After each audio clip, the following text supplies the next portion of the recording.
My heart deflated as I realized I wasn't in the sunshine cuddling Jake, and that damned irritating noise was the alarm clock demanding my attention. I guess I should have been grateful that I'd been to sleep, as I'd found it quite difficult in the past few weeks. I reached out to turn off the alarm and felt the tears welling up once again.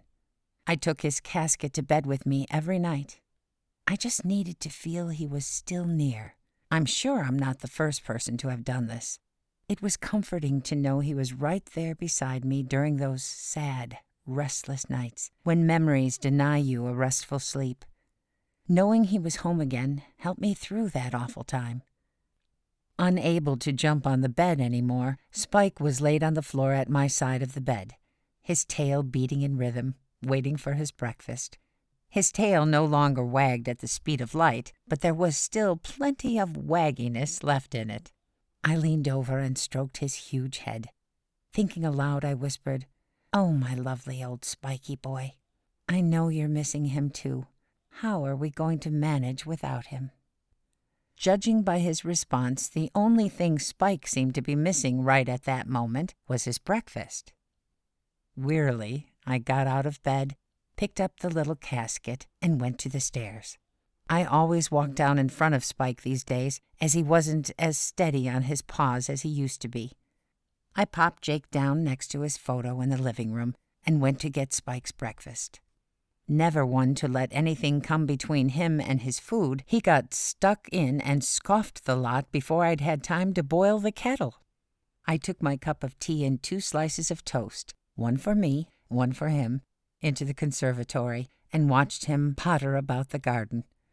Much slower these days due to his arthritis, he mooched around checking to see what, if anything, had been in his garden overnight. When he found the right spot, he squatted down for a pee. He'd given up cocking his leg after falling over a few weeks ago. We didn't laugh. Well, only a little bit. Old age comes to us all, and it was sad to see that it had caught up with Spike. He was an old man now.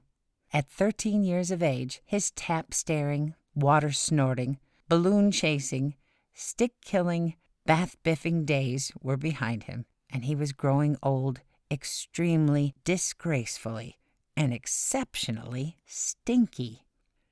I think he managed to surprise himself with some of the after-effects following a good farting session.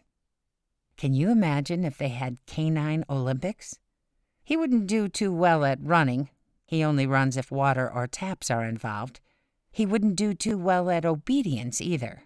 My delinquent dog doesn't do obedient. He'd do pretty well at swimming. But come the stinkathon, there'd be no competition. A dead cert. He'd win with paws down, bronze, silver, and gold. He could produce some absolutely putrid specimens, powerful enough to dissolve the fillings in your teeth. Can you imagine if they did windsurfing? Oh, get out of here. A prize little stinker, maybe, but we loved him.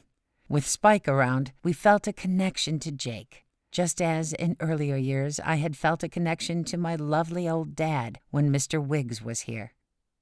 I called him in for his toast, but he wasn't quite ready to come in just yet.